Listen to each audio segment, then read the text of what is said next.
Fondrenyo Kits is the founder and managing director of Amom Charity. He hails from Gondren, a village in Cameroon, West Africa.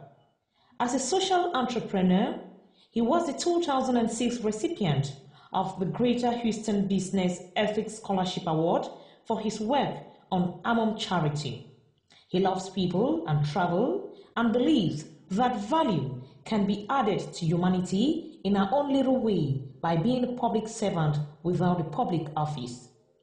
His name, Amom, in Lamso means to be given, which syncs with the core beliefs of Amom Charity, a 501c organization that was founded in 2006 from an MBA ethics class project on corporate social responsibility with Dr. Michelle Sims, Associate Professor at the University of St. Thomas, Houston.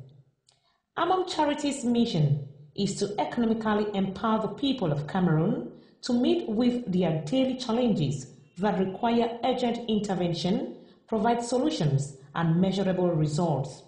To advance this mission, it has developed programs and partnerships in the following areas: healthcare services to the underprivileged, education of the youth, micro-lending to the poor.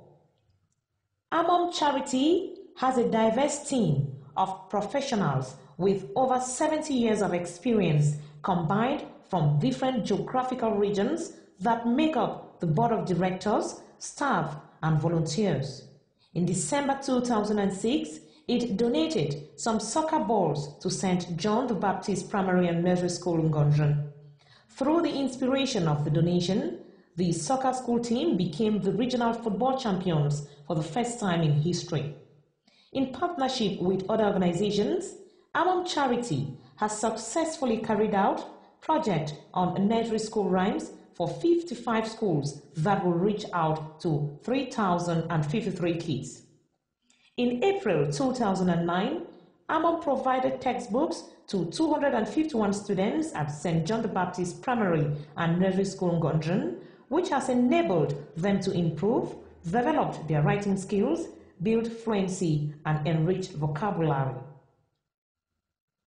Recently, Amom participated in seeking the support of President Obama to make education available to the poor through the Global Fund for Education, which was inspired by the leadership of such world figures as Bishop Desmond Tutu and Mohammed Yunus.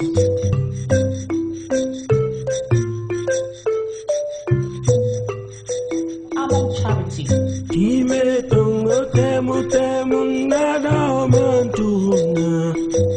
Sometimes described as Africa in miniature, present-day Cameroon can be traced as far back as 500 AD in the Kanem and later Borno Empire.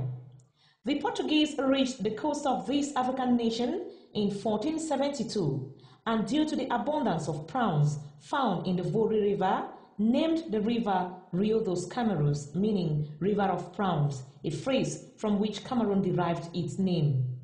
The Germans did not hesitate to leave their impression on the country with their arrival in 1884 during the scramble for Africa. After World War I, Cameroon became a League of Nations mandate territory, but was split between the French and British and eventually converted to trustee nations under the United Nations Organization after the Second World War. This historical background explains the linguistic divide that exists in the country, with another further 250 indigenous languages spoken by more than 200 ethnic groups. The trusteeships gained independence in 1960 and 1961 respectively, with Yaoundé as the administrative capital. Although the adoption of the French and English languages used as national languages appears to have closed the linguistic divide, the domination of French culture in administrative matters has increased the socio-political, economic, and cultural divide. Major export markets include France, Italy, South Korea, Spain, and the United Kingdom. The main goods exported include cocoa, coffee, tea, banana, timber, oil palm, sugar, tobacco, and rubber. The government is the main employer with a few government-subsidized organizations. Agriculture in 2009 comprised some 19.8% of gross domestic product. Douala is the economic capital and currently has the seaport. Cameroon, a developing nation, has in the last couple of years stagnated on its development as evidenced by the lack of road infrastructure and other economic indicators after 50 years of independence.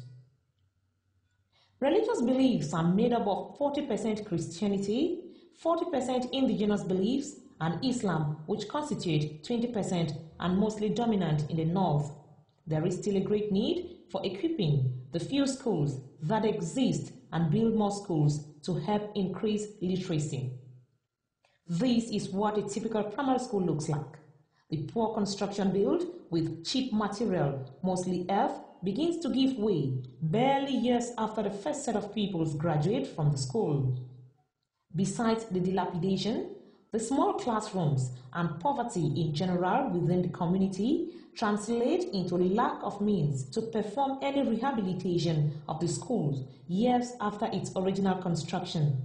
The children in these schools span 5 to 12 years old. The typical after-school life of children in rural settings include performing chores such as carrying water for drinking, cooking, cleaning, and laundry, fetching wood for cooking, cleaning around the house, farm work, and selling food or other items in the market.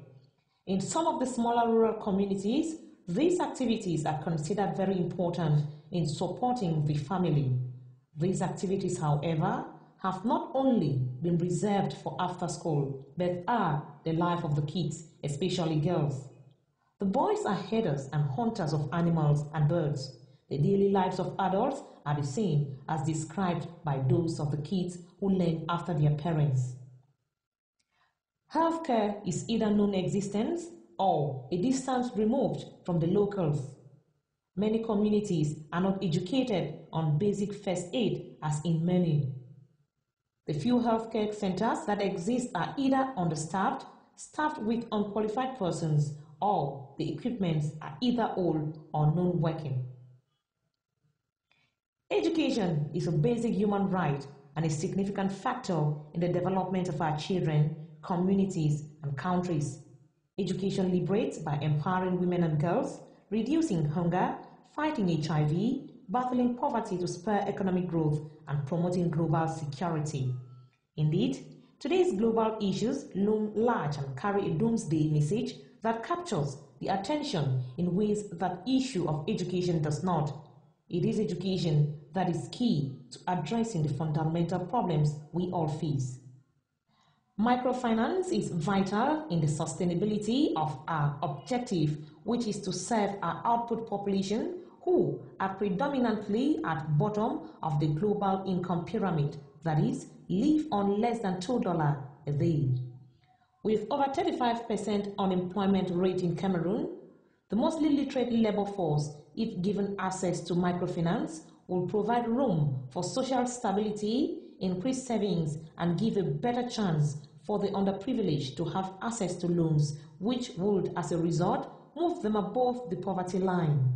Great potential characterizes the outlook of Cameroon this decade, with the IMF expecting the growth in sub-Saharan Africa to be 1% above global average.